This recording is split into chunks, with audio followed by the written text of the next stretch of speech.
ওদেরকে বিরক্ত করো না, ওদেরকে ধীরে সুস্থে নামাজ পড়তে দাও। নিজের নিরাপত্তা কর্মীদের এভাবেই নির্দেশ দিলেন প্রধানমন্ত্রী তারেক রহমান।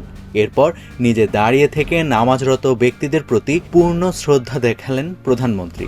ঘটনাটা খুলে বলা যাক। স্পিকার হাফিজ উদ্দিন আহমেদের সহধর্মিণী দিলারা হাফিজের রুহের মাগফিরাত কামনায় সংসদ ভবনের মসজিদে আয়োজিত দোয়া মাহফিলে অংশগ্রহণের উদ্দেশ্যে যাচ্ছিলেন প্রধানমন্ত্রী তারেক রহমান। তার সাথে ছিল নিজের নিরাপত্তা কর্মীরা। কিন্তু প্রধানমন্ত্রী তার জন্য নির্ধারিত স্থানে যাওয়ার পথে হঠাৎ লক্ষ্য করলেন যে সংসদ ভবনের দুজন স্টাফ নামাজ পড়ছেন। ইসলাম অনুযায়ী নামাজরত ব্যক্তির সামনে দিয়ে পার হতে হলে অবশ্যই সুতার রাখতে হবে। সুতার অর্থ লাঠি, পিলার বা অন্য কোনো বস্তু। তাই প্রধানমন্ত্রীর নিরাপত্তা কর্মীরা তখন নামাজরত সেই স্টাফের সামনে সুতার রাখেন।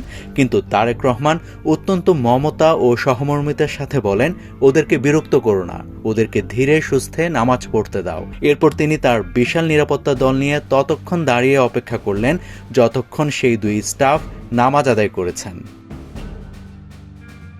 প্রধানমন্ত্রীর এই আন্তরিক আচরণ এবং ধর্মপ্রাণ ব্যক্তিদের প্রতি সদয় মনোভাব উপস্থিত সবাইকে মুগ্ধ করে। একজন রাষ্ট্রপ্রধান হয়েও সকল ব্যক্তির ইবাদতের প্রতি প্রধানমন্ত্রী তারেক রহমানের এই সম্মান প্রদর্শনের ভিডিও ভাইরাল হওয়ার পর নেটিজেনরা প্রশংসায় ভাসাচ্ছেন তাকে।